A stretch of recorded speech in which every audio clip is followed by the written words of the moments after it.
were being leaked by people in his own local party. To do so, he spent £5,000 on private investigators. This report is from Emma Ball. For the Justice Minister, it seems the expenses row just won't go away. It's been claimed he called in the investigators, fearing party activists were plotting against him. It all began last July, when he faced allegations he'd paid £13,000 to a student who was also the MP's au pair for cleaning his Cambridgeshire home.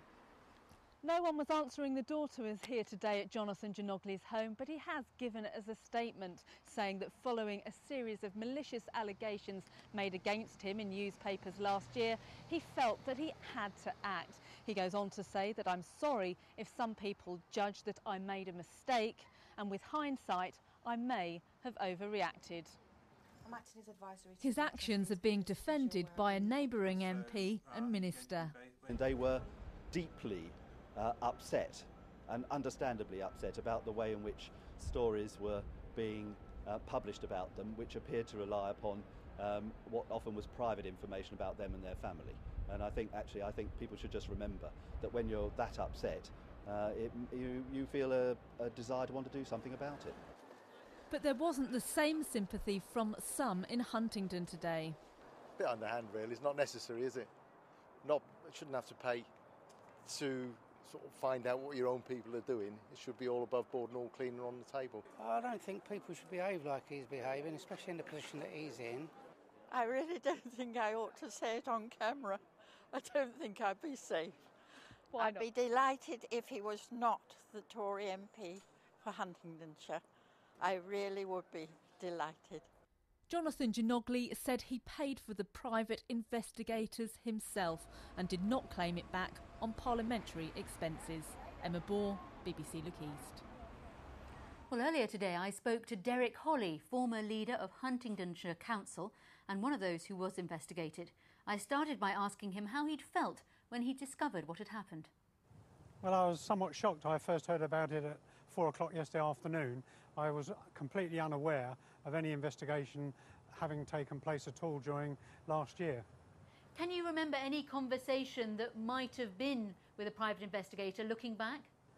Well, I certainly would have remembered it had it been a private investigator, but I doubt whether they would have announced themselves that way. But if they claim to be journalists, I think I would have known how to deal with them. And I certainly wouldn't have dealt with them in the way that they say. Do you feel that Mr Djanogly has any reason to be concerned about what people in his constituency might be saying behind his back? Well, I think he had a right to be concerned about what was going on at the time. I mean, obviously, as far as I was concerned, there was no talking behind his back about his family. It was all to do with the expenses, both for him and for MPs in general. And that was the concern that most constituents were expressing at that time. Obviously, there was a bit of trouble for him within the constituency during the expenses row. What about now? Do you think that this will have caused much further damage to his relationship with the constituency? Well, I don't think it would have helped any, and it possibly has damaged it somewhat, but it remains to be seen how he deals with it from now on. I mean, I'm personally very disappointed and feel let down by the fact that I've been investigated without my knowledge. What about his future, both as an MP, as a minister? Do you think he has one? Well, I think as an MP, I doubt whether that's in doubt at all. As a minister, well, it's up to him and David Cameron, but I would have thought he would probably be better off standing aside and letting the dust settle down while this goes on. Could you personally work for him as an MP in your constituency there? Well, on a working level, if I had to, yes, of course I would. But on a personal level, it's going to make it very difficult for the time being. Well, let's go to Alex Dunlop now, who's outside the Conservative Association in Huntingdon. Any sign of Mr Djanogly today, Alex? Well, I have to say, Stuart, he's conspicuous by his absence. We put calls into his office, but so far he's decided he doesn't want to talk to us just yet. He's keeping his head well below the parapet, not surprisingly. Clearly, he was very stung by the row over his expenses last summer, and I think especially by that vote of confidence by members of his local party here in Huntingdon. And what do we think local party members will do now?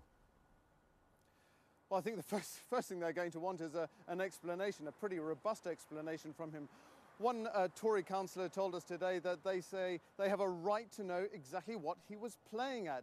What they can do is they can call what's called an extraordinary general meeting so that Mr Djanogly has a chance to formally account for his actions. If he fails to win them over, then they can go for what's called a vote of confidence. But I have to stress that they cannot deselect him as an MP. The worst they can do really is give him a rap over the knuckles.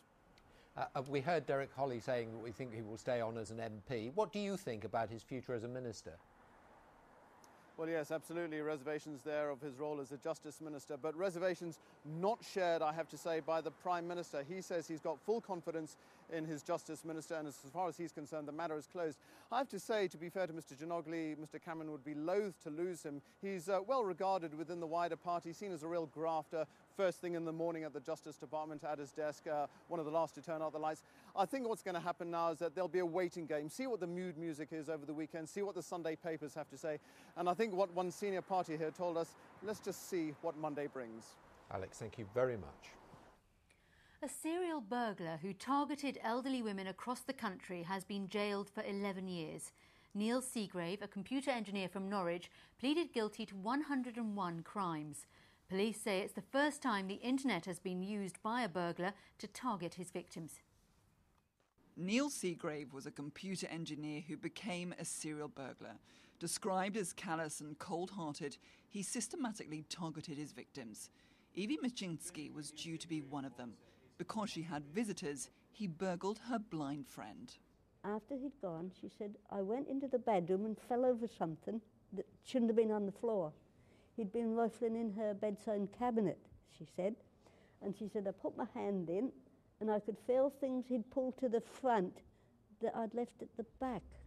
Neil Seagrave would drive to specific streets across the UK to pick his victims. He posed as a policeman or an electrician, produced realistic but fake ID cards. Once inside their homes, he would distract them. He asked them to watch an electrical socket tester while he searched for money. Alice Viner thought Seagrave was a policeman and let him into her home. He said he wanted to make sure burglars couldn't get in. When he went out, I said to him, well, if you check mine, you better check my neighbours. So she took him in, but she got a dog, so he didn't stay there long because the dog followed him all round. Seagrave lived in Norwich, but he committed his 101 crimes across the country, spent all the money he took on a life of luxury, financed hotels and hire cars, and clocked up massive mileage to burgle again. He was finally arrested just miles from his home. This case is unique because Neil Seagrave used the internet to check out his victims. He used the electoral roll, land registry and other sites to find out exactly who was at home. And if they were elderly women living on their own, they were likely to become his next victim. Detectives say internet companies have now been told to report those who abuse the system.